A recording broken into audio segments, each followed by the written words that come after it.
ఈ మెహందీలు మీలో ఎంతమందికి తెలుసు అనేది కామెంట్ సెక్షన్లో షేర్ చేసుకోవడం మర్చిపోకండి. చిన్నప్పుడు బిగ్ బబుల్ వచ్చేది, మీలో ఎంతమందికి గుర్తుందో లేదో నాకైతే తెలియదు కానీ బిగ్ బబుల్లో మనకి కొన్ని స్టిక్కర్స్ అయితే వచ్చేదన్నమాట. ఆ స్టిక్కర్స్లో వచ్చేసి అది తీసుకొని మనం చేతికి వేసుకొని ఇట్లా బ్యాక్ సైడ్ అయితే వేసుకొని వాటర్తో రబ్ చేయగానే ఆ స్టిక్కర్ మనకి చేతికి అంటుకునేది. అవి మీలో ఎంతమందికి గుర్తున్నాయో.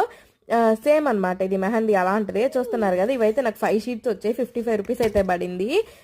నేను టీమూలో అయితే తీసుకున్నా. $1 అండి టీమూలో కాస్ట్ చెప్తున్నా. ఇవైతే నేను ఆల్రెడీ డిజైన్ వేశాను, అందుకే ఇవి కట్ చేసి ఉన్నాయి. మనం కంప్లీట్గా చేతిలో వేసుకున్న తర్వాత అయితే ఇలా ఉందన్నమాట. చూస్తున్నారు కదా, ఇవైతే టెంపరీ బాగానే ఉంది. ఏదైనా ఎమర్జెన్సీ ఫంక్షన్కి వెళ్ళాలి అనుకుంటే ఇలాగైతే వేసేసుకోవచ్చు. ఇంకా హ్యాండ్స్ కదంతా వేయలేదు, మా పాపకు కూడా వేసారి చూపిస్తా ఉండండి. నేను ఒక పక్క మాట్లాడుతూ ఉంటే దాని చేతికి ఆల్రెడీ వేసుకుంటా ఉంది. ఇది వేసాను కానీ గీకేసింది. ఈ పక్క చూడండి, చూపి అమ్మ, ఇటు చూపి, ఓపెన్. అది అట్లా వేసాను అనమాట. ఆల్రెడీ ఇది వేయడానికి ఆమె ట్రై చేస్తా ఉంది. మీరైతే సబ్స్క్రైబ్.